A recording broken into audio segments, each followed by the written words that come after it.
Welcome to PC Brahm Presents Tales of the Preternatural, where we delve into the mysteries and terrors that lurk beyond the shadows.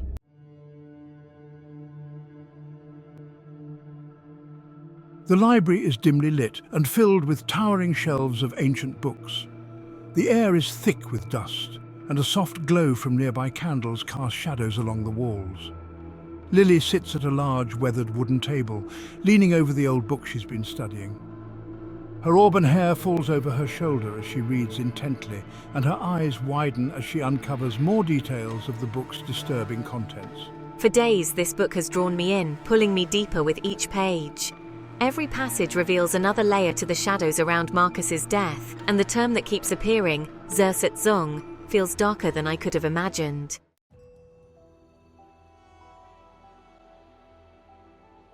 Die Kunst der Seelentrennung, the art of soul separation.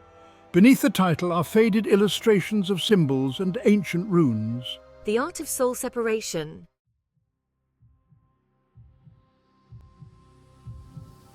As Lily reads, her mind drifts into the descriptions, and we see a shadowy scene of the Black Forest at night. Flickering torches cast light on hooded figures, their faces obscured as they chant in an ancient language. Their hands trace symbols into the air, and faint whispers float through the forest. The Virago witches. They were rumored to be a powerful coven hidden deep in Germany's Black Forest. Unlike other witches, they didn't rely on potions or charms. Their power lay in the mind, breaking down a person's soul without ever touching them.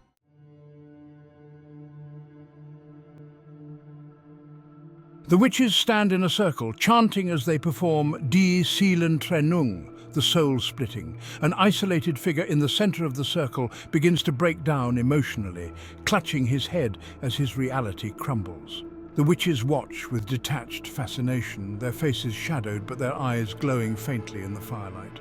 The Virago perfected a dark art, soul splitting.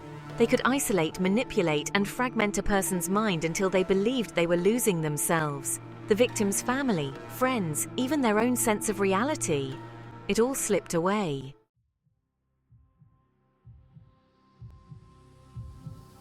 Lily's eyes are wide with horror as she reads on, captivated yet horrified by the power the Virago wielded. But Zersetzung didn't end with them. Centuries later, the Stasi revived these techniques to break down dissidents without leaving a trace. The process was the same, a psychological torture so subtle, the victim looked as though they had simply lost their mind.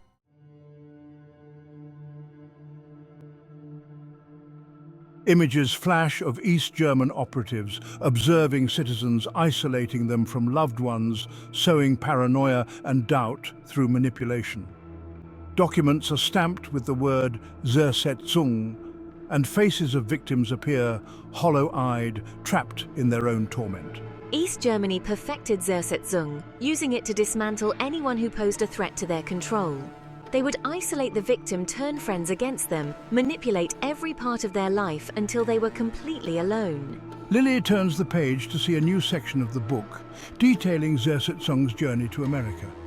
The words are in English, but the font remains Gothic, as if to retain the chilling spirit of the knowledge within. How did this come to America?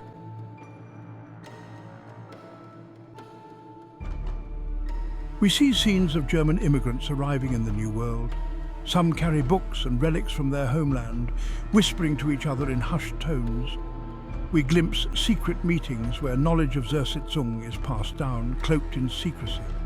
In colonial America, scenes of early witch trials flash by, showing accusations and superstitions surrounding mind-breaking curses. The techniques traveled with German settlers, hidden in their lore and whispered among those who practiced the old ways. But in America, these whispers took root in occult circles, evolving over time until they became a shadowed part of history. Lily pauses, her expression shifting as a new name catches her eye. She reads silently, then whispers seriously. MKUltra.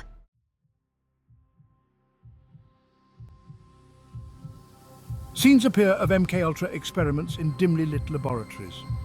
Scientists administer drugs, place subjects in sensory deprivation tanks, and observe them under hypnosis.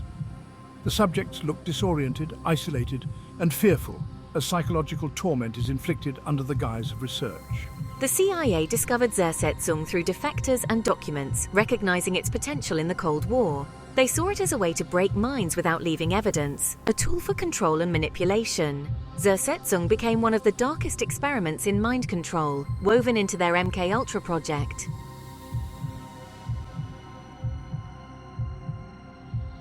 Lily's hand trembles as she turns the page, revealing a new chapter.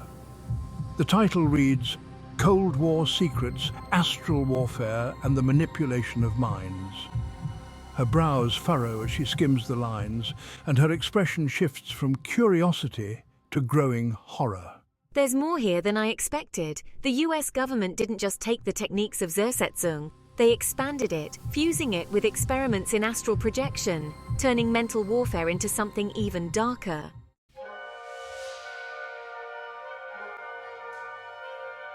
Dimly lit rooms filled with scientists and military officials watching intently as subjects lie back in reclined chairs connected to monitors. Some subjects are under the influence of hallucinogenic drugs, while others are in deep trance states, guided by hypnotists. During the Cold War, the CIA's MKUltra program dove into every avenue of mind control imaginable, from drug-induced mind manipulation to sensory deprivation. But in their search for psychological dominance, they stumbled upon the ancient practice of astral projection. As Lily reads, the book details how the CIA believed that combining Zersetzung with astral projection could allow them to attack an enemy from a distance, infiltrating their minds without a trace.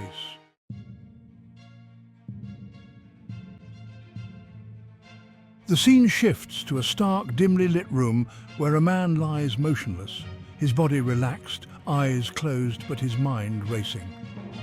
In the background, a CIA scientist observes, taking notes. We see the faint, ghostly outline of the man's spirit rising from his body, hovering above him. They believed that astral projection could allow agents to slip into the subconscious minds of enemies, planting seeds of paranoia, fear, and self-doubt.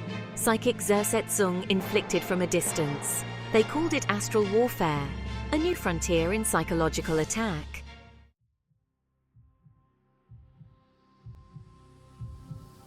The scene shows subjects who return from their astral missions looking disturbed, shaking, and haunted.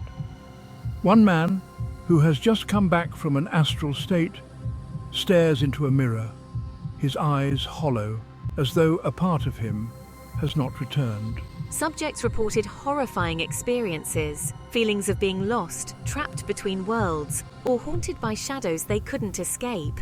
The mind-breaking elements of Zersetzung blended with astral projection had unexpected effects. Some subjects believed they encountered spirits, others swore they'd seen demons. Lily's expression is grim as she reads, her eyes wide with a mixture of shock and sadness. They didn't understand the forces they were unleashing. The astral projection techniques they were using had connections to the ancient practices of the Virago witches. It wasn't just mental warfare, it was opening doors to something far darker.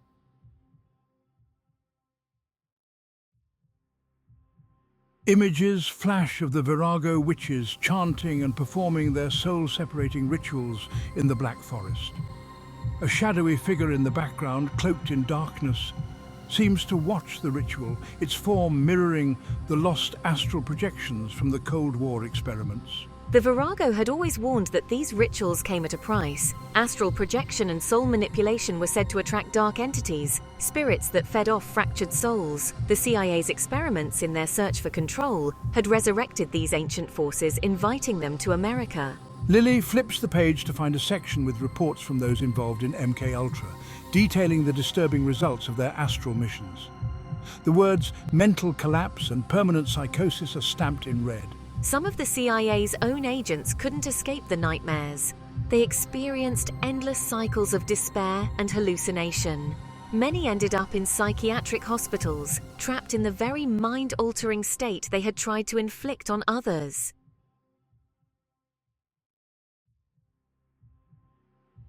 Flickering fluorescent lights illuminate bleak hospital rooms, Former operatives, now pale and ghostly, stare into nothingness, muttering to themselves or clutching their heads as if trying to fend off unseen tormentors.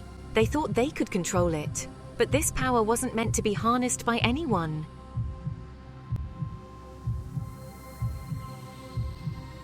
Lily's gaze is fixed on a chilling passage describing preternatural gangstalking as an evolution of Zersetzung, combining astral projection with dark, unseen forces. Her expression shifts, her face growing pale as she realizes the implications. But what the CIA discovered went far beyond manipulation. They opened a door, a pathway for entities that feed on despair and mental anguish.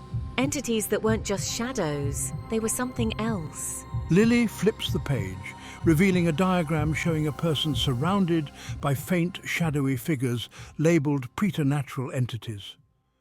The entities are described as feeders, drawn to the psychological turmoil unleashed by Zersetzung and other mind-breaking techniques. It's as if Zersetzung opened a door, an invitation to entities from another realm. Researchers called them feeders, unseen entities that thrive on the fear, paranoia, and isolation caused by these psychological methods.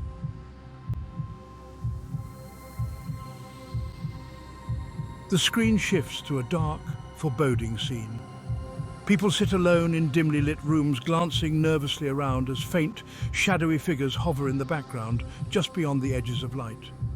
The figures grow closer, indistinct and predatory, feeding on the unease they create. The people who fell victim to these experiments, and later to gangstalking, described a constant presence, as though entities from the shadows were watching, feeding on every ounce of their anxiety and despair. Lily turns the page, and her eyes widen as she reads a handwritten note scrawled in the margins. It reads, "There is no escape from the Watchers. They follow, unseen, bound to those who feel their presence."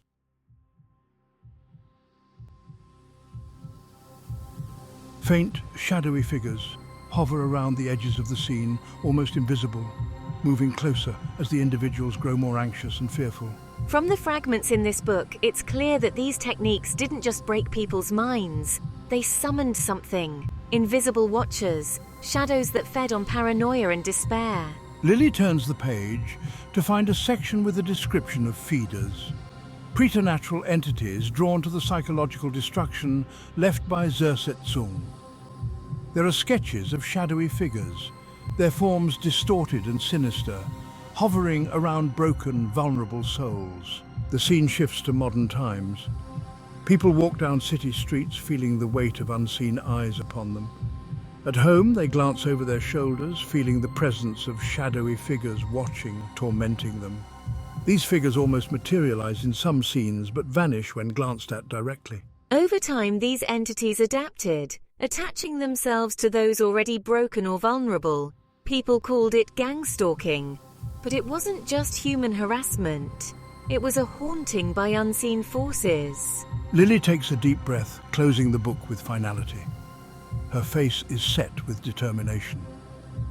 The weight of the knowledge she's uncovered is evident in her eyes, but there's one missing piece, a link she feels could tie everything together. This isn't just about Marcus anymore. These shadows, this darkness, it feels too close, too personal. Someone in my own family may know more than they're letting on. Lily glances at an old photo on her phone, a family gathering from years ago. Maddie is smiling, but Uncle John stands beside her, his expression unreadable. The thought takes root, and Lily's gaze hardens. Uncle John. Maddie always seemed afraid of him, like she was hiding something. Maybe he knows more about what was haunting her, about the forces that tormented Marcus. Lily stands up, putting the book back on the shelf and grabbing her coat. She glances around the library one last time, as if taking in the gravity of her discovery. It's time for some answers. Uncle John might know more than he's been letting on, and if he's involved in any of this, I'll find out.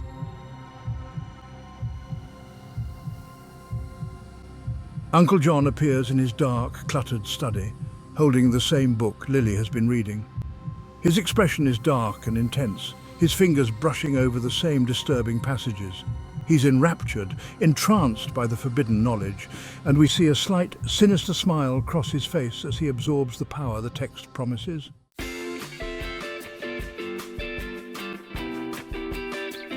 Thank you for joining us on this journey into the shadows. As Lily edges closer to the truth, darker secrets await to be uncovered. Part 3 is on the way. Want more? Like and subscribe to stay tuned for Part 3 of this chilling story. If you've enjoyed unraveling this mystery with us, please like this video and subscribe for more haunting tales. PC Brown Presents is just getting started. Coming soon, Part 3, The Confrontation. Join us for the next chapter, if you dare.